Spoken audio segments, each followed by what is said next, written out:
My role at the college is to make sure that I set the strategic leadership for the future of the college. I ensure that I spend quite a bit of my time out of the office talking to the students. I need to hear from them firsthand what their experience of the college is like.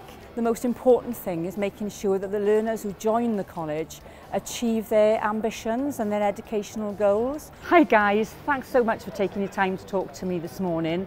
I would just like you to explain to me about your experience of the college. Overall it's been a good experience, yeah. I've really enjoyed my time here. I think I've made the right decision. It's a nice friendly environment, you get to meet new people and it's just a nice place to be. And I've made long-lasting friendships and it's really prepared me for what comes next. So why did you choose to come to this college? I think I just wanted to be more independent with my studies and I didn't feel that my sixth form offered that. They treat you more like adults, so I think it's an easier step up to university rather than sixth form. Well, my sixth form was moved down here, but I'm really glad they did because it's really a good, new, fresh experience.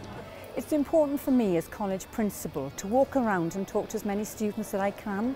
I really need to find out whether the students are having the support that they need to fulfill their qualifications, and I can only do that by talking to as many students as possible. My college experience so far has been absolutely amazing. I couldn't have asked for a better experience so far.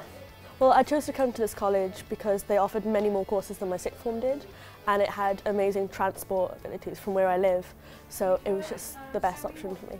So, what are your plans for next year? Hopefully, if I get the correct grades, I'm going to be studying ancient and medieval history at Cardiff University. Well, hopefully I can get into Swansea University to study criminology with health and social. The college has done a brilliant job with preparing me and other students with UCAS meetings, people coming in and telling us how to apply for university. Well, before I went for my interview with Plymouth, I talked to the people down here and they gave me a mock interview so I was able to practice my skills and stuff like that. It really helps people. I'm so proud of our students to see them develop over the time that they spend with the college. Many of them come straight from school, and over that 2 or 3 year period you can just see them mature, and they've got the ability now to move on to the next step, whatever that is going to be.